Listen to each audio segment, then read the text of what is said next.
Quem está com vontade de se alimentar da palavra hoje, diga amém. Então abra sua Bíblia comigo. Lucas, capítulo 7. Lucas, capítulo 7.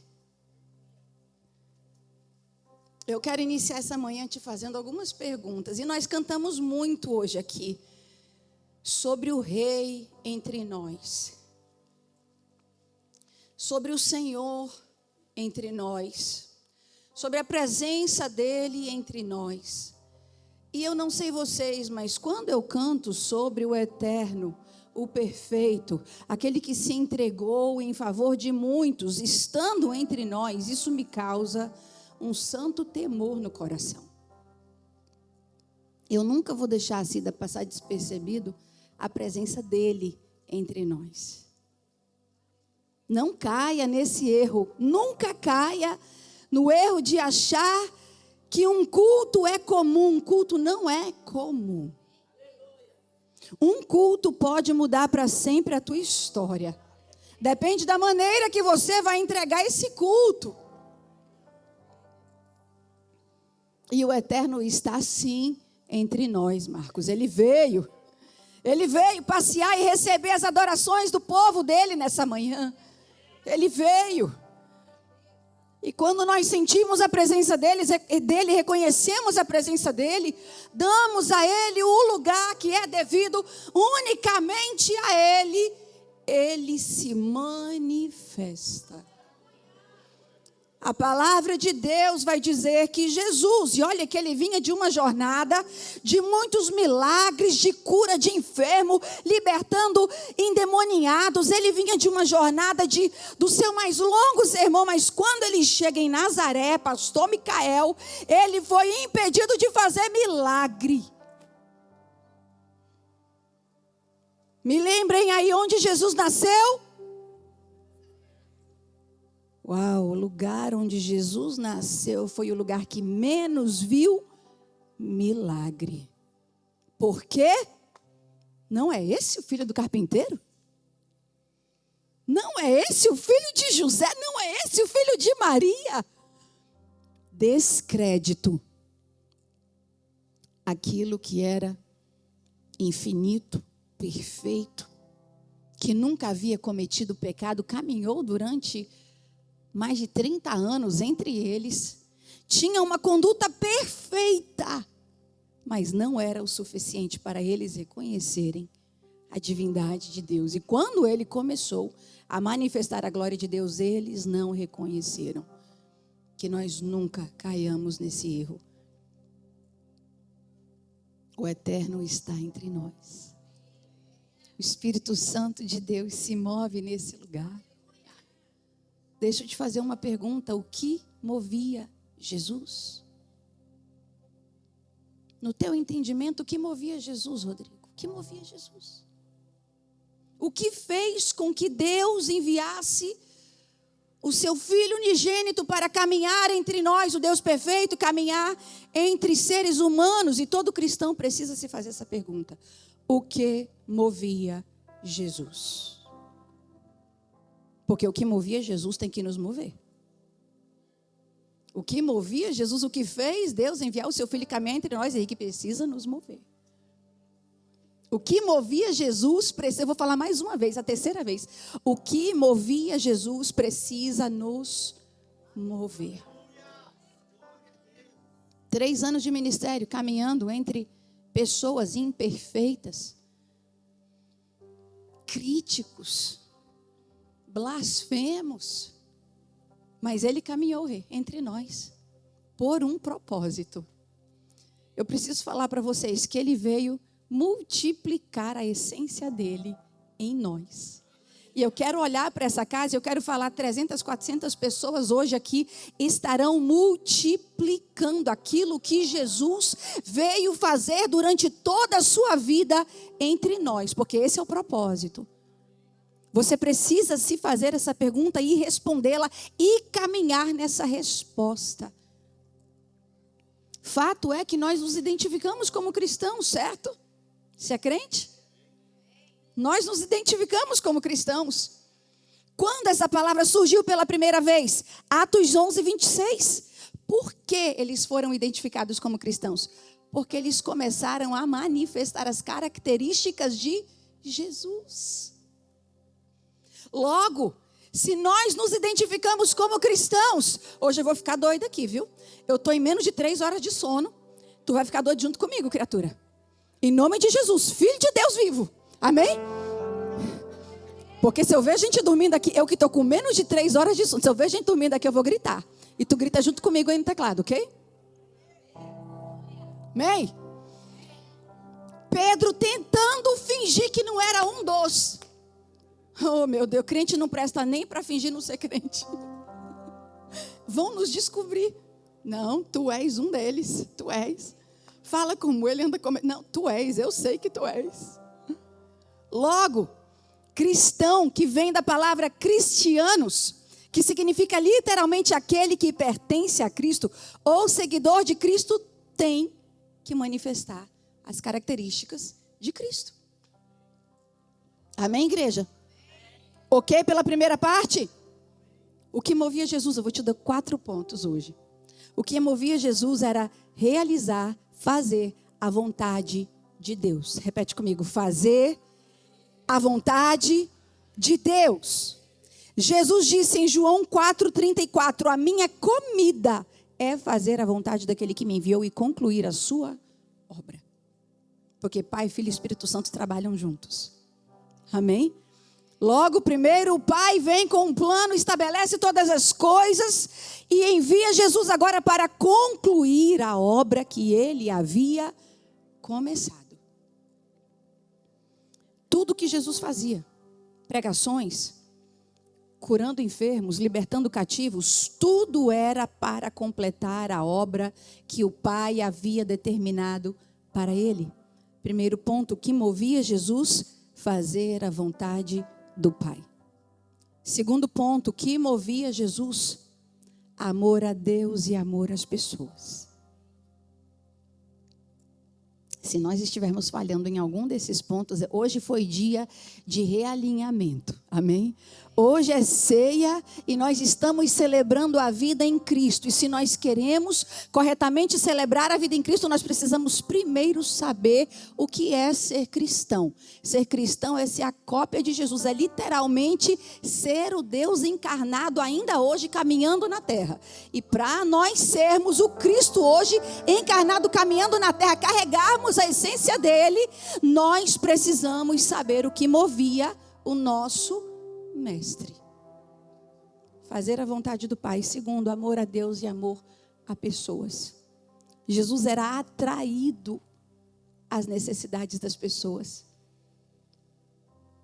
Os religiosos não queriam se aproximar do moribundo, daquele que fedia, daquele que estava à margem da sociedade, mas era justamente esses que Jesus tocava. Parece que ele ia na direção, parece não, ele ia na direção deles. Tudo que Jesus fazia estava direcionado à sua missão principal. Amor a Deus, amor às pessoas. Mateus 9,36. Vendo as multidões, teve compaixão delas, porque estavam aflitas e desamparadas, como ovelha sem pastor. Mas em nome de Jesus, ninguém vai andar perto de nós como ovelha sem pastor. Porque haverá palavra, hoje Deus está multiplicando, está trazendo de volta a nossa mente, a nossa condição humana de muitas vezes queremos olhar para nós mesmos. Está dizendo, está nos lembrando hoje, vocês vão sair daqui para multiplicar aquilo que eu vim estabelecer na terra. Esse é o papel da igreja, esse é o chamado da igreja. O amor de Jesus o levava a curar enfermos, libertar oprimidos, acolher pecadores e marginalizados, a ensinar o caminho e a proclamar o reino de Deus. Terceiro, o que movia Jesus? O anúncio do reino de Deus. Jesus era movido pela missão de revelar o reino de Deus, de estabelecer o reino de Deus, que é totalmente contrário a tudo que nós vemos hoje. O reino de Deus anda em uma linha totalmente contrária aquilo que a sociedade quer enfiar a goela abaixo. O ministro das Finanças no Canadá agora quer tornar proibido alguns versículos bíblicos. Me diga o que esse homem tem a ver com a nossa Bíblia. Ele está mexendo onde não deve. Fale comigo, ele está mexendo onde não deve. Evangelho é totalmente contrário àquilo que nós recebemos aí de fora. Tudo que está vindo de fora está podre, está estragado. O mundo jaz no maligno, igreja. E se não tiver sal puro, verdadeiro, para de verdade salgar, para de verdade, quem é de época de roça aqui, de fazenda, da época que não tinha geladeira? Como que se preservava as coisas? Sal. Sal preserva. O que ainda está preservando esse mundo podre? A igreja de Cristo. O povo de Deus. Fala para o teu irmão, é você. Sou eu. Nós estamos evitando o completo apodrecimento do mundo. O que está evitando o apodrecimento de Toronto? A igreja. E pode falar sem medo. O que está evitando o apodrecimento de escolas? Os filhos cristãos dentro da escola. O que está impedindo o maligno de entrar e fazer a desgraça, que é falta de graça, dentro de ambientes? A igreja. Acredite, irmãos, por causa de um santo, às vezes justificado, purificado, dentro de um avião, os anjos estão segurando, e o ímpio nem sabe dentro daquele avião que ele vai chegar vivo por sua causa. Nós evitamos o apodrecimento de muitas coisas, e Jesus era movido pelo reino de Deus sendo estabelecido na terra. Marcos 1,15. Jesus começa o seu ministério dizendo: está cumprido o tempo, o reino de Deus está próximo, arrependei-vos e crede no evangelho. Romanos 14,17, porque o reino de Deus não consiste em comer ou beber, mas na justiça, na paz e na alegria no Espírito Santo. Jesus veio estabelecer o que é bom. Jesus veio estabelecer alegria, paz, gozo no Espírito, plenitude. Jesus veio estabelecer aquilo que é bom. O inferno trabalha para destruir tudo que é bom. Mas nós fomos levantados com uma santa missão: fazer avançar aquilo que é bom. Amém, igreja? Essa mensagem deu destino a todas as ações de Jesus. O reino de Deus é chegado. Arrependei-vos e crede no evangelho. Isso deu destino a tudo que Jesus fazia. O reino não era algo para o futuro distante, o reino era algo que já havia começado. O reino não era algo para a eternidade, você fica sonhando aí, ai, minhas asinhas, a minha auréola na cabeça. Não, o reino de Deus é para agora. Precisamos sonhar com o céu? Devemos. Mas enquanto nós estivermos aqui, é porque não chegou a hora, irmão. Então, ao invés de você só ficar sonhando com o céu, glória a Deus por isso. Glória a Deus pelas orações que fazemos maranata. Mas Jesus está lá no céu falando: vocês ainda têm missão para cumprir na terra. Vocês ainda têm muita coisa para fazer na terra. Esse é o propósito de nós ainda estarmos aqui. E cada um de nós carrega uma parcela dessa responsabilidade. Todos nós. Homens e mulheres, jovens e crianças, adolescentes, todos nós juntos carregamos uma parcela de responsabilidade quanto a isso. Quarta coisa que movia Jesus: a sua missão, a entrega pela salvação da humanidade. 4 coisas moviam Jesus. E a quarta eu acabei de falar: a nossa missão precisa ser o que nos move até a vinda de Jesus. Jesus falou: fazer isto até que eu... Isto aqui é o cálice da nova aliança. Isso aqui representa o meu sangue derramado em favor de muitos. Ele entregou-se a si mesmo para que nós pudéssemos hoje ter vida. Todo cristão precisa fazer essas perguntas e responder: estou eu caminhando naquilo que movia o meu Jesus, ou estou eu caminhando na minha própria missão? Porque tem crente, irmãos, que está achando que vai virar pedra aqui, que vai viver mais 100 anos aqui. Eis que te digo, não vais. Irmãos, eu não acredito que nós temos mais 100 anos à nossa frente. E glória a Deus. Porque do jeito que está, amém, pastor Ricardo? Do jeito que está, imagina daqui a 100 anos, como é que isso não vai estar? Irmãos, hoje as pessoas podem se casar com árvores. A que ponto nós chegamos? A gente ri de desespero, né? Porque as pessoas... Maranata, mas até que ele venha, nós temos uma missão. Lucas 19:10, pois o Filho do Homem veio buscar e salvar aquele que estava perdido. Marcos 10:45, o Filho do Homem não veio para ser servido, mas para servir e dar a sua vida em resgate por muitos. A cruz foi o ponto crucial. A cruz é o que... Aquele hino, sim, eu amo a mensagem da cruz, Daniel.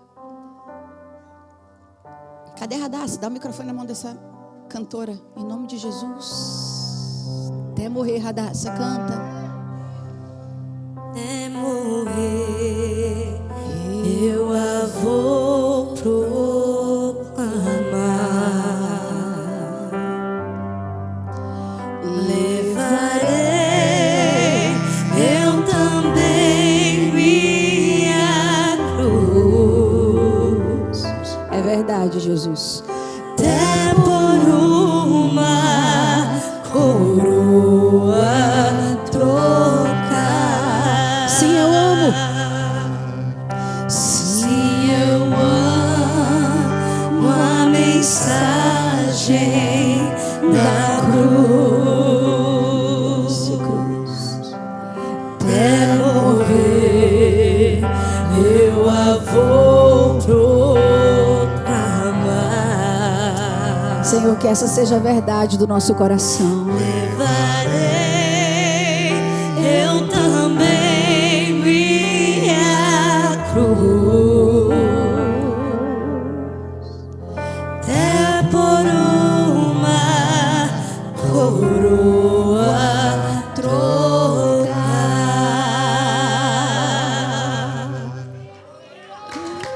Os assembleanos... Cadê? Vocês nem vibraram, assembleanos?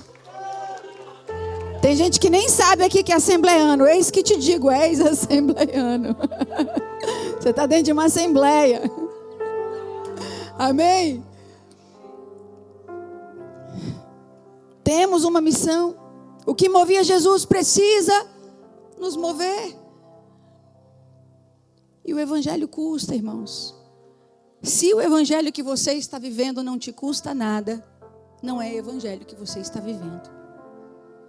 Se ele não te custa nada, eu vou repetir, não é evangelho que você está vivendo. O evangelho que hoje está sendo pregado, mar de rosas, mil maravilhas, você vai vencer, você nasceu para vencer, você nasceu para romper, tudo isso é verdade. Só que o evangelho, a mensagem mais crucial do evangelho é uma cruz. Tem cruz. Carregue a sua cruz e no final da sua jornada você a trocará pela coroa da vida. Não abandone a sua cruz. Não pense em sair cortando os pedacinhos dela, como diz o pastor Cláudio Duarte. Você pode até tentar colocar uma rodinha nela, mas que tem cruz, tem. E cada um de nós precisa carregar a sua própria cruz. Para José, custou o controle da sua vida. Se envolver com o chamado do céu, custou para José sair da sua rotina, perder rotina, fazer viagens que ele não esperava, andar fugitivo. E para um homem, você arrancar o controle da vida de um homem das mãos de um homem, irmãos, isso custa muito. Para José se envolver com a santa missão, custou a segurança deles, custou a rotina segura deles, custou o controle da vida deles. Se envolver com a cruz, se envolver com Jesus vai te custar alguma coisa. E muitas vezes tudo. Depende do nível do seu chamado, tudo. Você deixa de ter vida própria. Mas é glorioso. Não faz cara de murcha não, porque é glorioso. Não tem nada mais lindo do que nós seguirmos Jesus. Para Maria, custou o risco de ser apedrejada, pastora. Imagine, uma jovenzinha agora aparece grávida. Corria o risco de apedrejamento. Para Maria custou a reputação dela. E para os discípulos, pescadores, que tinham rotina. Acordavam pela madrugada, saíam para pescar, traziam sustento para casa e a vida pacata. Mas tinha segurança, tinha rotina. Para os discípulos, custou segurança, custou rotina. Para os discípulos, mais tarde, em suas vidas, custou a própria vida. Evangelho que não te custa nada, não é evangelho. Evangelho só não custa para a multidão, mas para discípulo custa. Multidão vem e vai, mas discípulo não. Discípulo fica. Discípulo permanece. Para quem fica, custa. Evangelho só não custa para quem não tem compromisso com a mensagem da cruz. Eu quero compartilhar com vocês hoje uma das coisas que movia Jesus. Nós vamos mergulhar na vida de uma viúva. E a Bíblia vai falar por todos os evangelhos que Jesus era movido por compaixão. Repita comigo, Jesus era movido por compaixão. O convite hoje é para nós entregarmos aquilo que a carne deseja. Porque a carne é fria, irmãos. A carne não quer o que é bom. O convite da cruz hoje é para nós entregarmos aquilo que não é bom e recebermos aquilo que Jesus decidiu compartilhar conosco e distribuir entre toda a sua igreja, compaixão. Qual é o contrário da compaixão? Aborrecimento, antipatia, aversão, crueldade, desumanidade, hostilidade, irritação, maldade, malefício, malignidade, o ódio, iniquidade. Irmãos, quem é o iníquo na Bíblia? 1 Tessalonicenses 2,8, quem é o iníquo na Bíblia? Satanás, o próprio diabo. Então, ou você carrega características de Jesus, ou você estará carregando as características de Satanás, o iníquo. Ou nós carregamos a compaixão, ou nós automaticamente carregaremos. Sabe aquela coisinha? Ai, fulana não vai? Não, característica de quem? Aprendei de mim que sou manso e humilde de coração, e encontrareis descanso para as vossas almas. Dia de alinhamento. Dia de alinhamento. Fala comigo, irmão. Dia de alinhamento. Dia de acertar a régua. Dia de eu sair daqui murchinha, mas sair daqui crente. Vamos sair murcho, mas vamos sair crente. Alguém definiu compaixão de uma forma muito linda. E eu quero compartilhar com vocês. E se você puder, escreva na sua Bíblia. Alguém definiu compaixão como a sua dor dentro do meu coração. A sua dor, Jamie. Compaixão é eu pegar a sua dor e colocar a sua dor dentro do meu coração. E você pega a minha dor e coloca dentro do seu coração. Coisa difícil de fazer, não é, Helena? Porque na teoria, nós temos compaixão, Levi. Na teoria, a gente sabe sentir compaixão. Mas na hora de expressar a compaixão, estamos nós vivendo ao ponto de Jesus olhar para a igreja dele e falar: eles de fato estão multiplicando aquilo que eu vim derramar sobre eles na terra. O texto de Lucas 7, de versículos 11 ao 17, vai falar do encontro de Jesus com uma viúva de Naim. E é uma das passagens mais lindas dos evangelhos.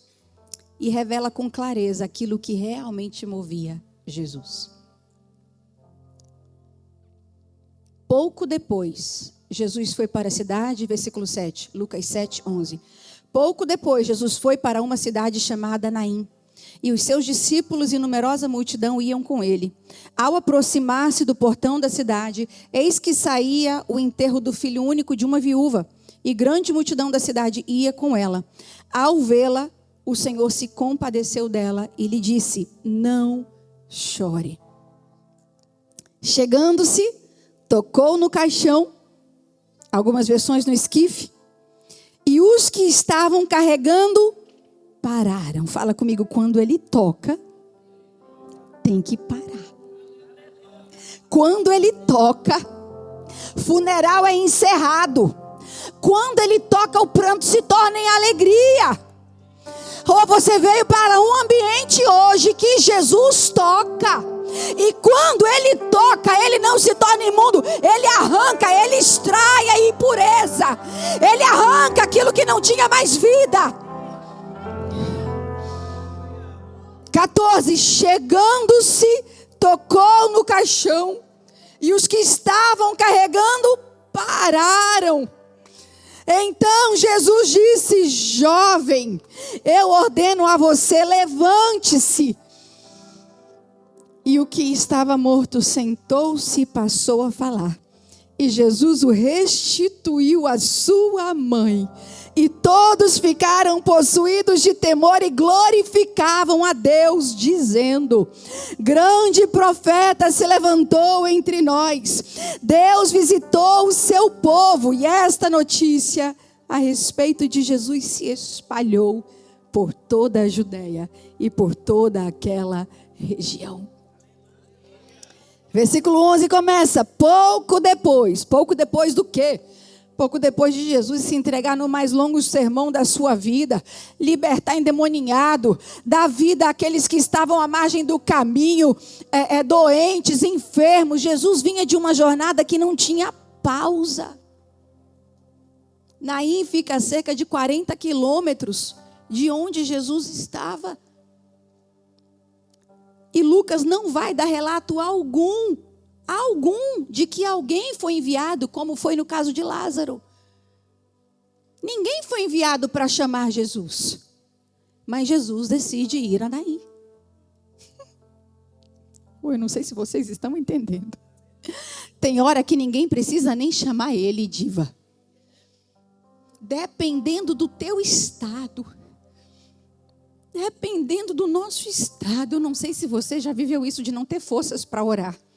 De estar jogado no chão e você só gemer. E tem horas que a gente nem ora, mas ele vem.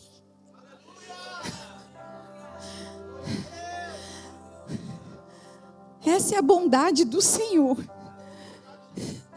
Por toda a Bíblia nós vamos ver pessoas clamando, pessoas tocando, pessoas saindo e fazendo longas jornadas para tocar em Jesus. Mas aqui nós vamos ver Jesus saindo e indo para Naim, porque lá na porta de Naim, pastor, tinha uma mulher que precisava dele.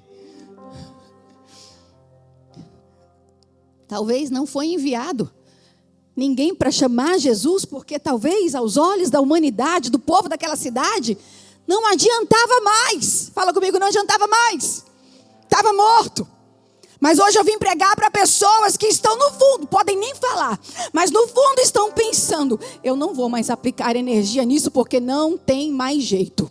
Eu vim pregar hoje para pessoas que já viveram muitas percas, mas o Senhor hoje trouxe uma palavra ao teu coração: não enterre aquilo que está destinado à vida. Não enterre, eu vou repetir até você entender. Não enterre aquilo que eu destinei para a vida. Só é o fim quando Ele diz que é o fim.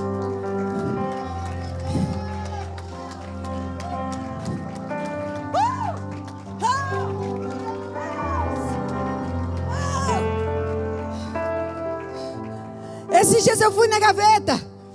Eu peguei a minha agenda de 2023. E eu comecei a passar, Márcia, para de 2026. Tudo aquilo da de 2023 que eu não tinha colocado na de 2024 e 2025. Eu guardo as minhas agendas por pelo menos 6 anos. Na verdade, eu tenho já 10 anos de agenda guardado. E por direção do Espírito Santo, pastor, eu fui lá e peguei aquela agenda. E eu comecei a passar tudo. Inconscientemente, sabe o que a gente faz? A gente vai enterrando. Não é assim? Demorou 2 anos, demorou 3 anos, foi 4, foi 5, foi... Não aconteceu, o que que acontece? Ou é só na minha casa, ou sou só eu? Não. A gente vai enterrando. E o Senhor hoje veio falar ao teu coração, não enterre aquilo que eu destinei para a vida. Posso te falar? Porque nós não podemos enterrar. Aí fora vão falar, né? Deus tarda, mas não falha. Quem já ouviu isso? Esse eu falei certo, né? Que eu vivo errando ditado. Né? Esse eu falei certo. Não é assim? Em Portugal também se fala isso? Deus tarda, mas não falha. Na Angola também fala, Vivi? Tá vendo? Quase que universal. Nunca ouvi esse ditado em inglês. Traduz ele aí, Radassa. God delays, but doesn't fail. God does not delay. Ele não se atrasa. Nós trabalhamos com tempo. O relógio está me falando que eu tenho 19 minutos e 45 segundos para finalizar essa ministração. Nós trabalhamos com cronos, nós trabalhamos com segundos, minutos e hora. Deus trabalha com o kairos, Deus não trabalha no teu tempo.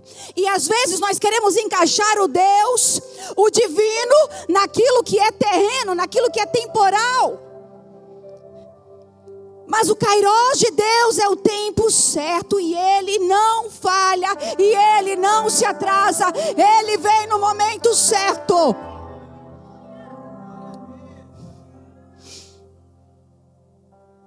Se essa mulher conhecia Jesus ou não, nós não sabemos. Fato é, Dr. Lucas está nos falando, Jesus conhecia ela. E Jesus se movia com uma agenda do céu. Logo o céu conhecia ela. Quem mandou Jesus para Naim? Irmãos, o próprio Deus. O próprio Deus. Você vai sair daqui hoje com um milagre em suas mãos. Porque o céu enviou o Espírito Santo de Deus para esse ambiente. Eu vou repetir um negócio para vocês. Discípulos extraem de Jesus o que só discípulos extraem. Multidão sai sem nada, mas discípulo não. E essa casa está cheia de discípulo hoje.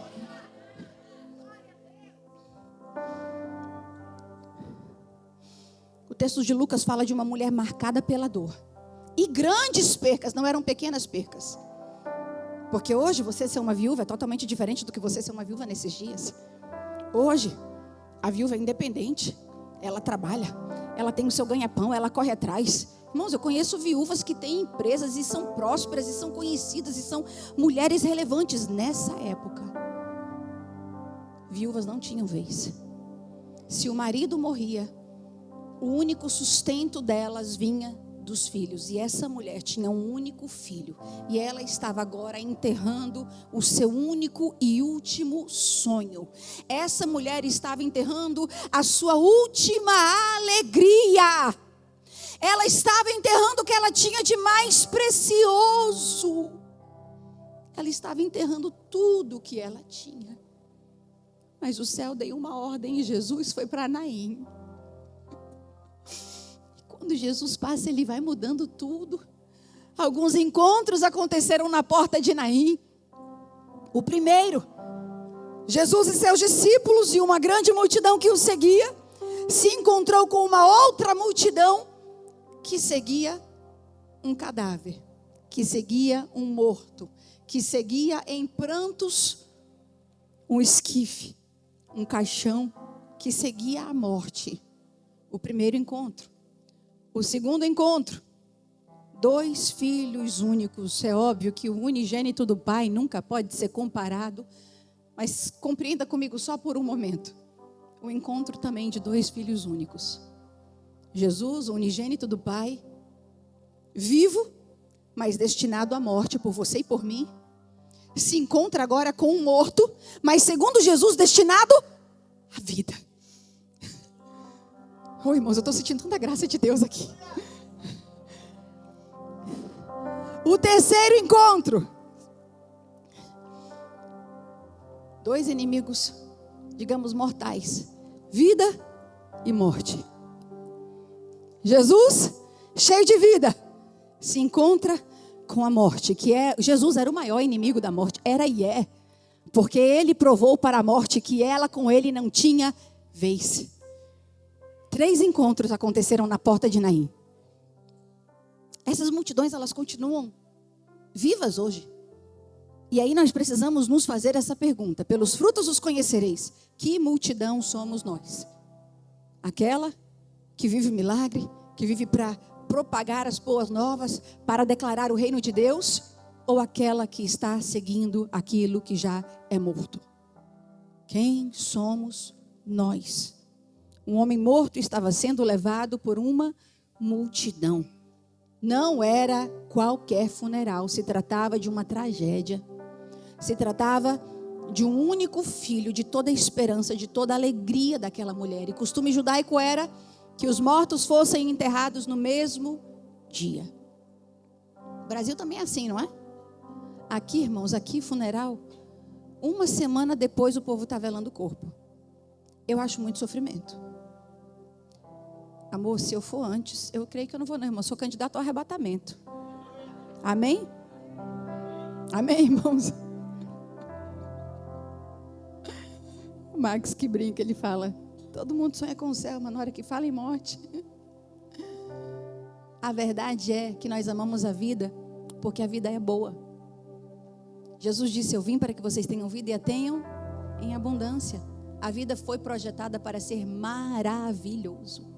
Ela foi projetada, pastor Jessé pregou aqui, ela foi projetada para nós desfrutarmos da presença de Deus todos os dias.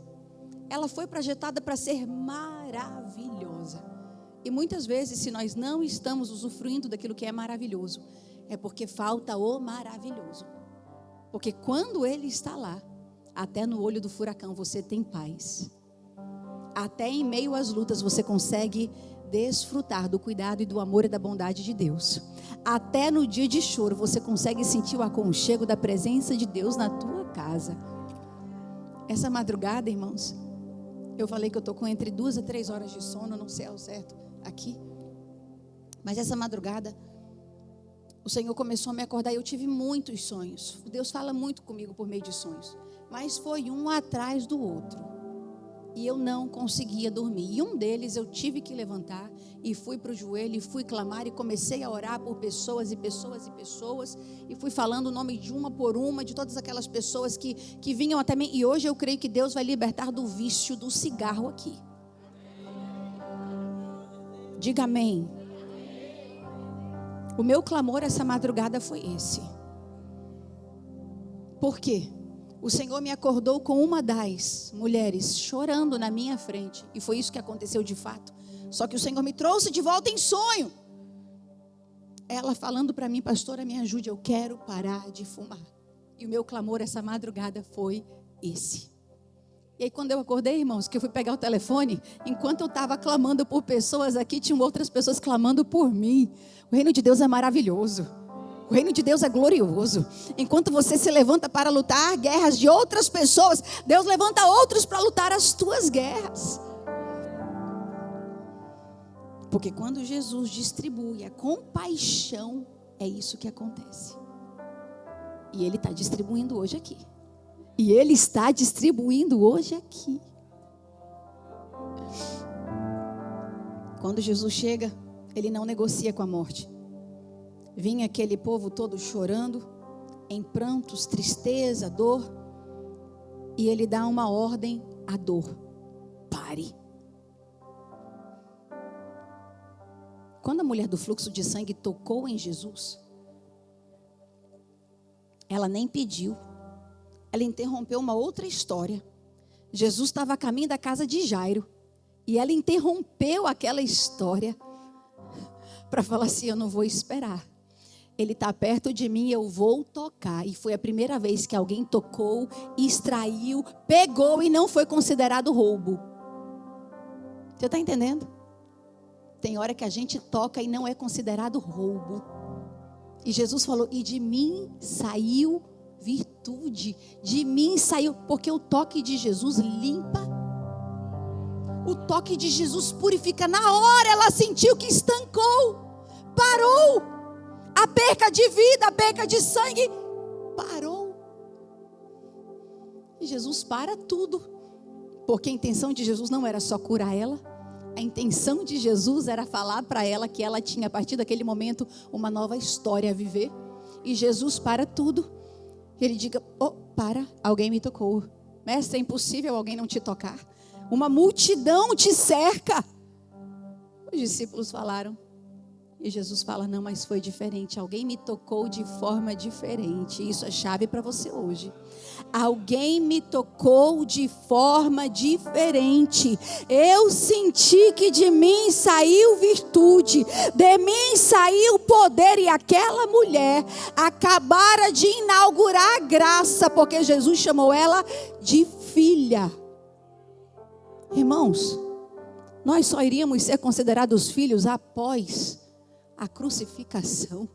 Mas ela rompeu a linha do tempo por causa da forma que ela decidiu tocar em Jesus.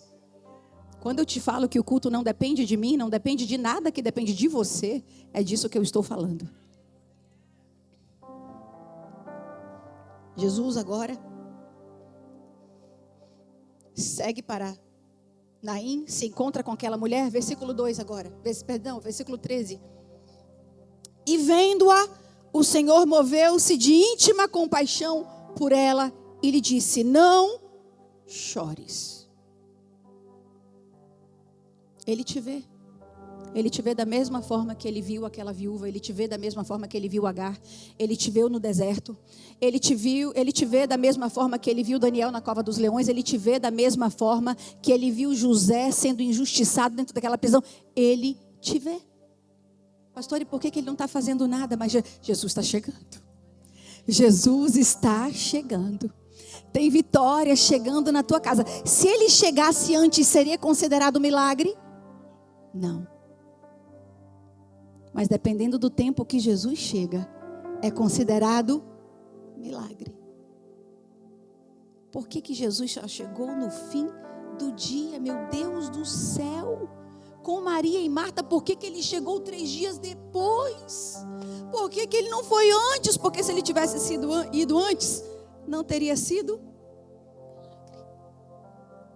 Não passaria de uma cura.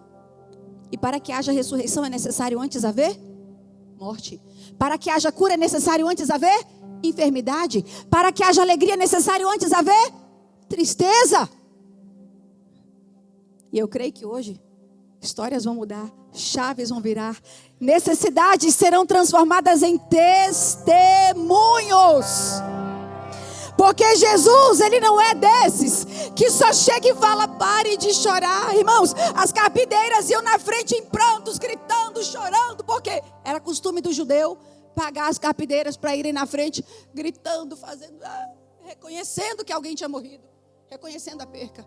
Mas além de chorar, elas não podiam fazer mais nada.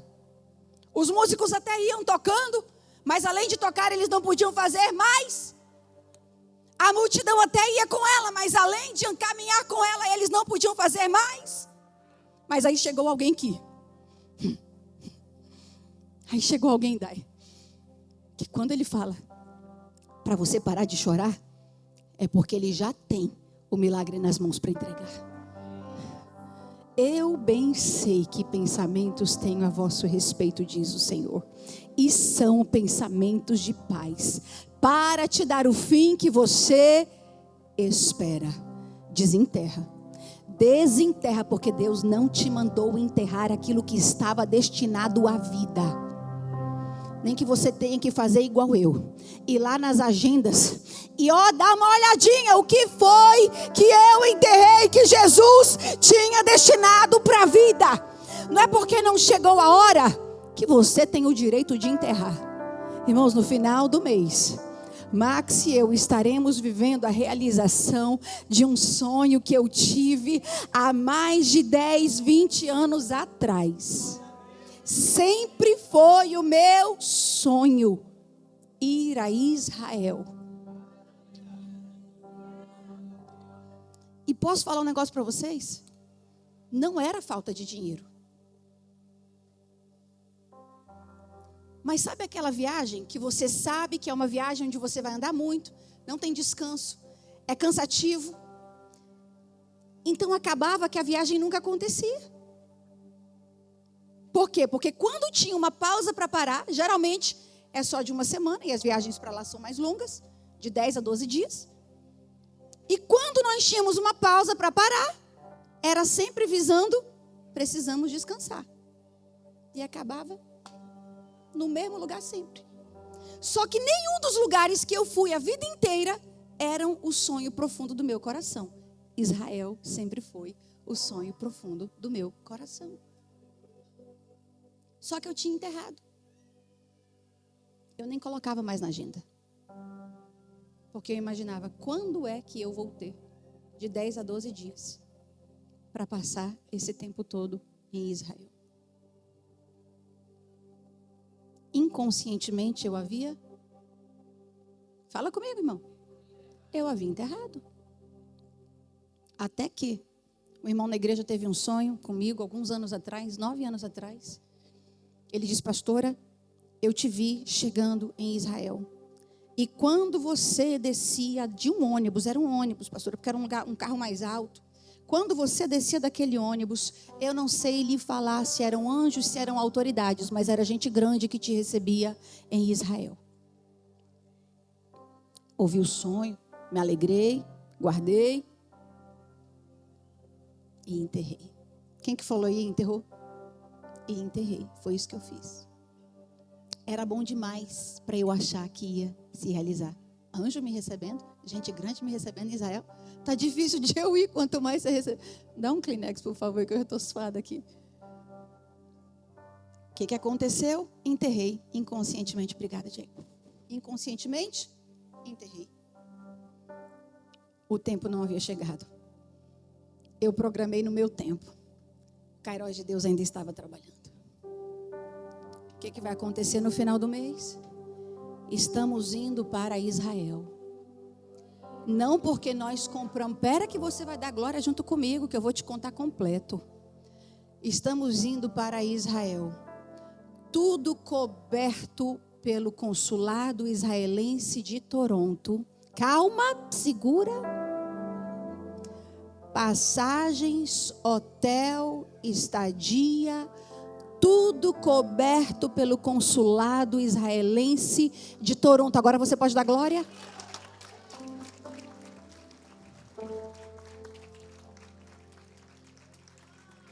Me diga, se fosse no meu tempo, seríamos nós recebidos por autoridades? O que o irmão viu não foi anjo. Eu tenho certeza que vai ser anjo também. Mas o que o irmão viu foi de fato autoridades.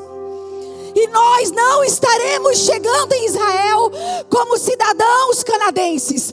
Max e eu estaremos pisando na Terra Santa com o título de embaixadores. Porque quando Deus faz, Ele faz para ninguém dizer fui eu. Foi o meu dinheiro, foi a minha condição, fui eu que fiz. Não fomos nós, foi Deus. Não enterre, não enterre, não enterre aquilo que Deus destinou para a vida. Não enterre aquilo que Deus não te deu o direito de enterrar.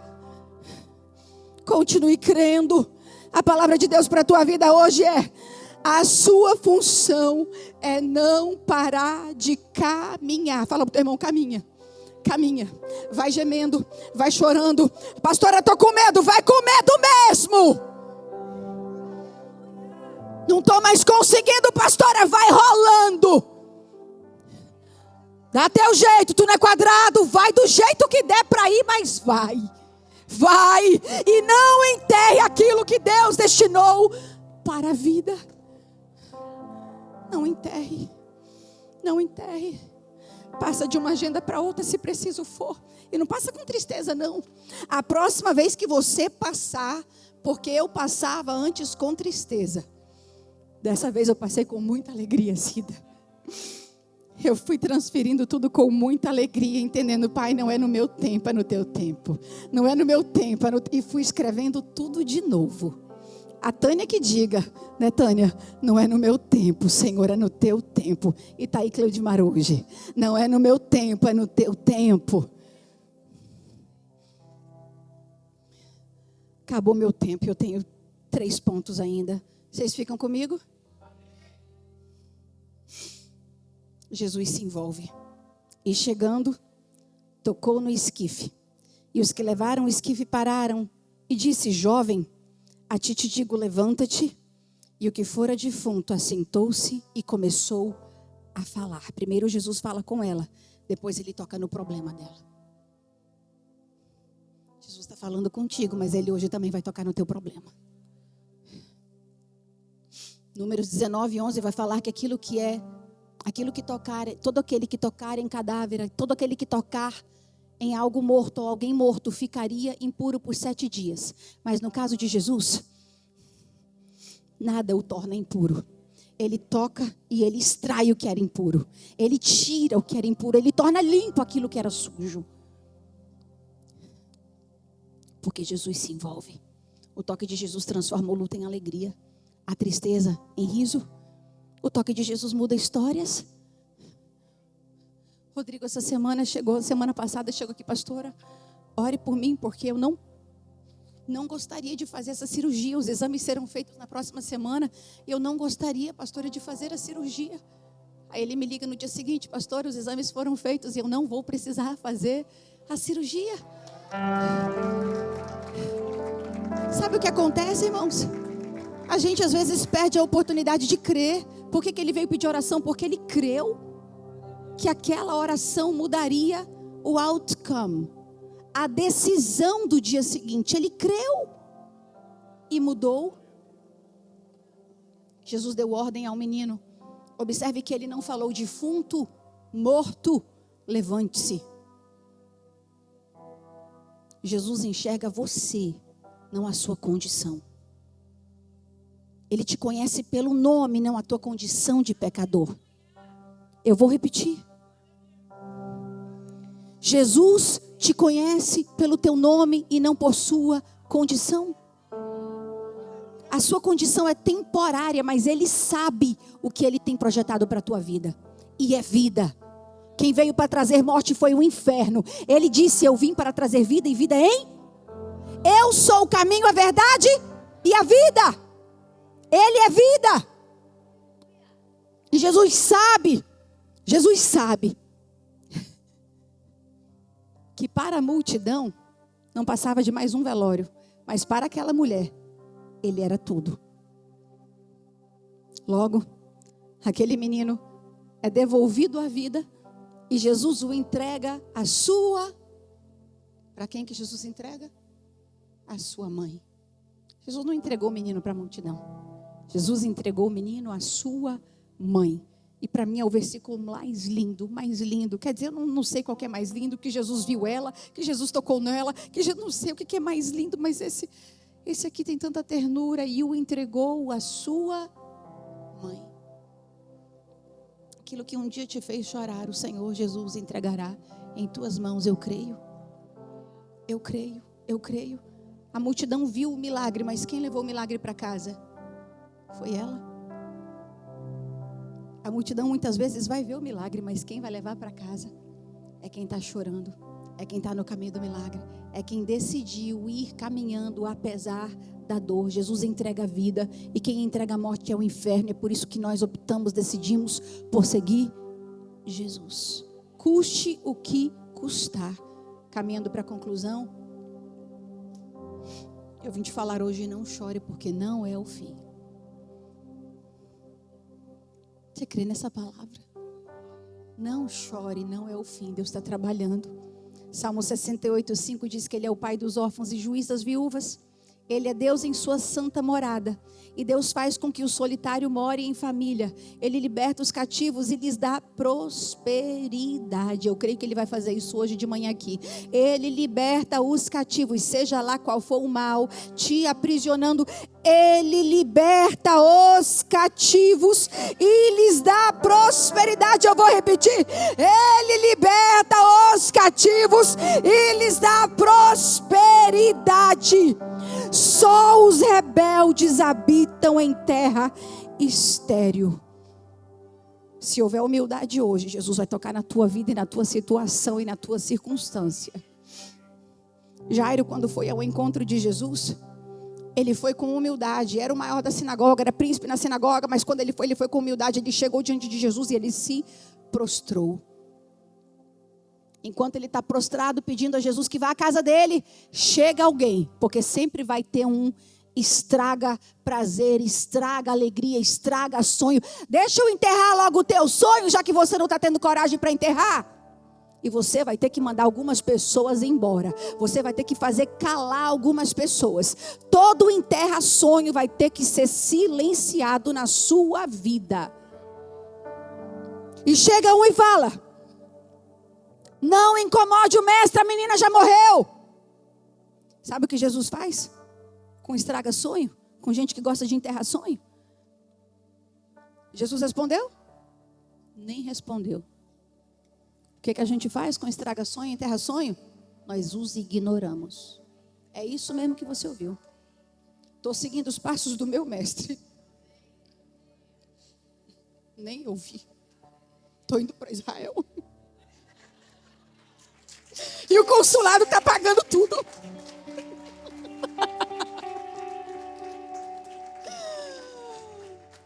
Silencie aqueles que querem te fazer enterrar o teu sonho. Jesus não dá ouvidos aos frios, aos maus. Jesus ignora tais pessoas. Nem resposta eles merecem. Jesus manda embora da casa de Jairo quando ele chega. As carpideiras, aquelas que estavam lá recebendo, para chorar. Porque Jesus não se alimenta da tua dor. Ele veio para arrancar a tua dor. Ele veio para extrair aquilo que está te fazendo chorar. Ele manda embora as carpideiras. Pedro, Tiago e João entram com ele. E ele ora, ele diz: Talita cumi. Talita cumi. Talita cumi. Vem cá, Ana. Fica aqui embaixo mesmo, Ana. Espera aí, Ana, que eu vou descer embaixo. Deita ali naquelas cadeiras, Ana. Deita lá, Ana. Isso. Isso. E está lá aquele alvoroço dentro da casa. E as carpideiras tudo chorando.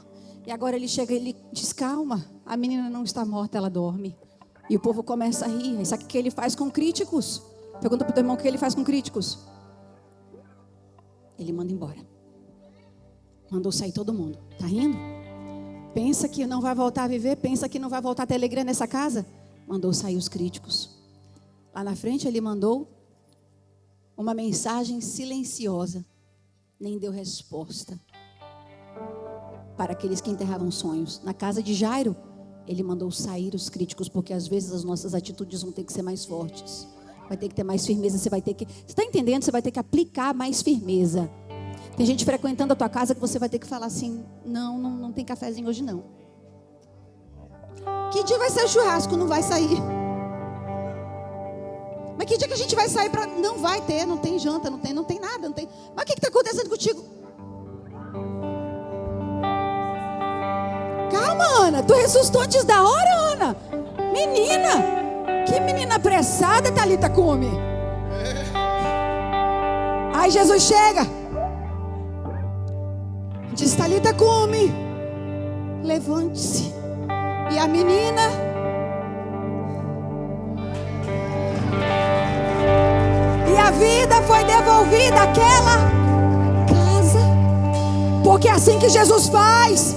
Manda embora os críticos, manda embora quem está ali chorando, se alimentando da sua dor. Mas a hora que te vê na vitória, não vai conseguir se alegrar. Tenha discernimento para saber quem de verdade está chorando contigo e quem não está. Jesus chora de verdade contigo. Se coloque de pé. Quando ele chega na casa de Marta e Maria, Lázaro já tinha sido enterrado, 3 dias morto, já cheirava mal. E Marta diz: mestre, se o Senhor tivesse chegado antes, meu irmão não teria morrido. E Jesus, embora soubesse que iria levantar Lázaro, ressuscitar Lázaro, o que Jesus fez? O que Jesus fez, igreja? Jesus chorou. porque Ele se compadece daqueles que estão sofrendo. Ele chora com os que choram. Tem um poema escrito por uma menina de 14 anos, Mary Stevenson. E com certeza você já deve ter ouvido esse poema em algum momento da sua vida. As Pegadas na Areia. Uma menina americana de 14 anos de idade. Quando ela escreveu esse poema, ela saiu distribuindo cópias desse poema para amigos, familiares. E o poema fez tanto sucesso que foi se espalhando. Outros países foram traduzindo o poema. E outras pessoas, porque sempre tem os espertozinhos, né? Quiseram atribuir, como era desconhecido, uma menina de 14 anos não vai registrar um poema. E ela não registrou o poema dela, Pegadas na Areia. E pessoas, mas registraram um poema no nome deles. Depois de muito tentarem registrar o poema no nome da verdadeira escritora, foi deduzido que sim, de acordo com os escritos que ela havia distribuído entre seus familiares e seus amigos, que a autoria do poema era sim dela. O que ela escreveu? Um sonho, ela caminhando em uma praia, e durante toda a sua caminhada na praia, 2 pares de pegadas na areia. E em alguns momentos da vida dela, ela notou que só existia um par de pegadas na areia. E ela, muito triste, disse: Jesus, por que nos momentos mais difíceis na minha vida o Senhor me abandonou, o Senhor me deixou?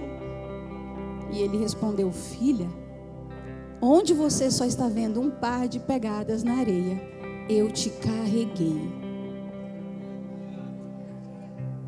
Então não pense que Ele não te vê, não pense que Ele te deixou só. Mas Ele tem a hora certa de agir. Conclusão: os evangelhos nos revelam um Jesus que se envolve, que é movido por amor, pela fé e pela humildade das pessoas. Eu quero orar por pessoas hoje. Sei, amados, é para quem tem memória. Ressurreição é um sinal do reino de Deus. É o Espírito Santo de Deus triunfando sobre a morte. Eu quero orar por pessoas hoje que, como eu, em algum momento da vida enterraram sonhos que Deus não te autorizou a enterrar. Do meu lado esquerdo, do meu lado direito, pessoas que querem receber Jesus como Senhor e Salvador da sua vida. Igreja de olhos fechados, nós vamos orar. Lucas 18, 27 diz: o que é impossível para os homens é possível para Deus. Deus de segundas chances vai te dar forças e alegria para desenterrar aquilo que todos já estavam te ajudando a enterrar. Você não vai enterrar. Diga consigo mesmo: eu não vou enterrar, eu não vou enterrar. Só é o fim quando Ele disser que é o fim. Orando, igreja, orando, igreja, orando, igreja. Eu creio que o Senhor está libertando hoje. Eu creio que o Senhor está tocando nas áreas onde, por nossas próprias forças, nós não podemos. Você fala assim: eu já tentei de tudo, pastora. Eu já tentei de tudo, pastora.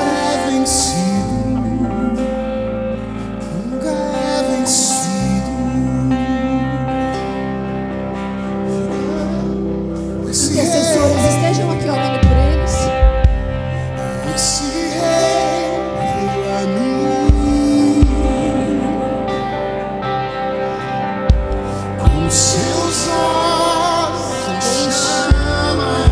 Pastores, estejam orando por eles.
continuamente.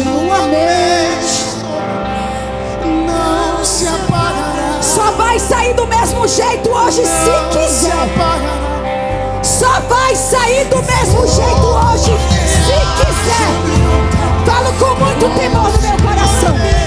Só vai sair daqui pra viver morte se quiser. Porque o dono da vida está aqui. O dono da vida está aqui. Aquele que cura, aquele que liberta, aquele que diz: eu te dou nova história. Está aqui.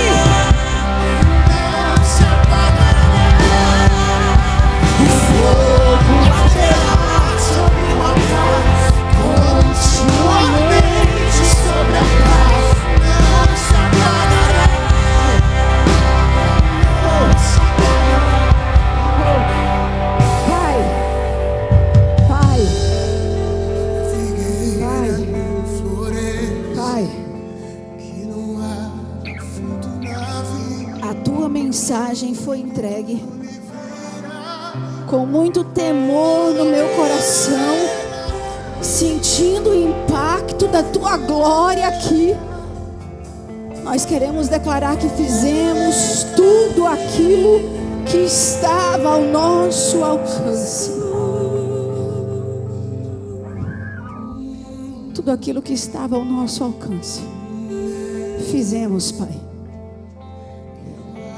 Agora nós te pedimos, toca naquilo que não está ao nosso alcance. Que sejam as tuas mãos tocando agora em cada homem, em cada mulher e em cada história. Tudo aquilo que nós não podíamos fazer, o Senhor mandou entregarmos em tuas mãos, e nós estamos entregando hoje em tuas mãos. Os teus filhos estão aqui hoje, as tuas filhas, assim como Jairo, prostrados. E o Senhor atende a humildade. O Senhor atende a humildade. O Senhor atende a fé. E nós cremos que sairão daqui para contar um grande testemunho e um grande milagre. Nós te pedimos agora, no poder e autoridade que há na tua palavra, estanca o que estava roubando a vida. Dá um basta a essa dor. Dá uma nova direção. Que eles saiam daqui para declarar a tua vitória e a tua alegria em cada casa. Que eles saiam daqui para dizer: o meu Deus fez. Coloca um basta agora no choro, na angústia e na dor. E que toda aliança que havia sido quebrada seja restaurada. Todo aquele que estava coxo, paralisado, frustrado ou até morto, saia daqui andando, andando, andando, andando, desenterrando aquilo que muitos já tinham dito: pode enterrar, já morreu. Sairão daqui andando, andando, andando, no poder e autoridade que há no nome de Jesus.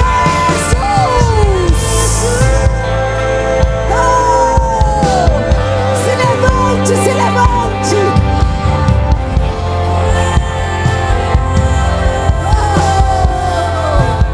É no poder e autoridade que há no nome de Jesus.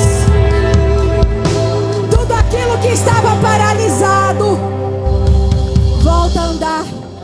Tudo aquilo que o inferno havia destinado à morte recebe vida. Assim diz o Senhor. E eu oro a tua palavra sobre a vida deles, sobre os que choram.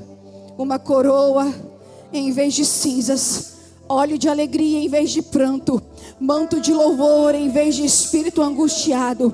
Eles serão chamados carvalhos de justiça, plantados pelo Senhor para a glória do seu nome.